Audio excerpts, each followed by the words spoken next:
আমরা মত প্রকাশের স্বাধীনতা চাই। মত প্রকাশের স্বাধীনতা আগেও ছিল, মত প্রকাশের স্বাধীনতা আওয়ামী লীগের সময় ছিল, তবে সেটা সহমত প্রকাশের স্বাধীনতা। আমরা এই পার্লামেন্টের পরে আমরা শুধুমাত্র মত প্রকাশের স্বাধীনতা নয়, আমরা দ্বিমত প্রকাশের স্বাধীনতা চাই। আমরা এখানে দাঁড়িয়ে মাননীয় প্রধানমন্ত্রীর সমালোচনা করতে চাই, কিন্তু আবার একটা ভয়ের পরিবেশ সৃষ্টি করা হচ্ছে, আবার একটা আতঙ্কের পরিবেশ সৃষ্টি করা হচ্ছে। এই সংসদ এত রক্ত, এত লড়াই, এত ত্যাগের পরে আজকে যখন এই সংসদটি গঠিত হয়েছে, কিন্তু এই সংসদ আবার আগের যেই ভিশিয়াস সাইকেল, দোষারোপের যেই সাইকেল, একজন একজনকে বিভিন্ন ট্যাগিংয়ের যেই সাইকেল, মত দমনের নামে, বিরোধী মত দমনের নামে মামলার যেই সাইকেল, আমরা সেইখানে আবার চলে গিয়েছি। ক্যাম্পাসগুলো আবার আনরেস্টের দিকে যাচ্ছে, অস্থিতিশীল পরিবেশ সৃষ্টি হচ্ছে, বিরোধী দল মত দমনের জন্য মামলা করা হচ্ছে, প্রতিমন্ত্রীকে ফেসবুকে লেখার কারণে বাসা থেকে তুলে নিয়ে আসা হচ্ছে, হুইপকে সমালোচনা করলে বাসা থেকে তুলে নিয়ে আসা হচ্ছে।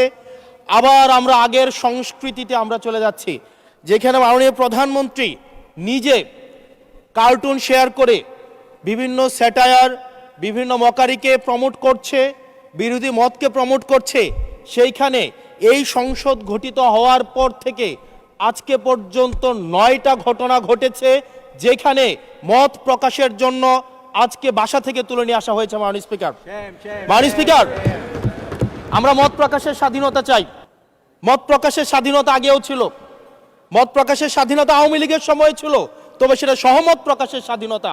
আমরা এই পার্লামেন্টের পরে আমরা শুধুমাত্র মত প্রকাশের স্বাধীনতা নয়, আমরা দ্বিমত প্রকাশের স্বাধীনতা চাই।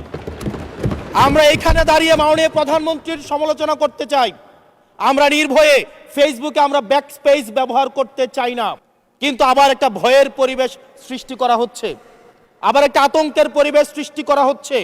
আমরা দেখলাম সিলেক্টিভ এক ধরনের বিরোধিতার পরিবেশ তৈরি করা হচ্ছে।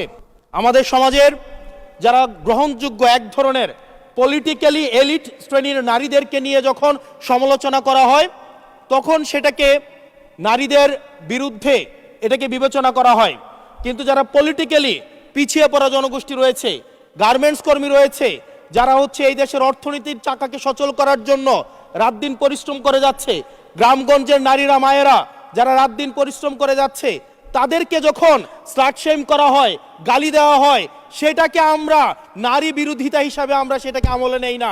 এই ধরনের সিলেক্টিভ নারী বিরোধিতা করা, এই ধরনের সিলেক্টিভ নারী সমালোচনা করার যেই ধরনের প্রবণতা রয়েছে, সেই জায়গাগুলো থেকে মাননীয় স্পিকার আমাদেরকে বেরিয়ে আসতে হবে।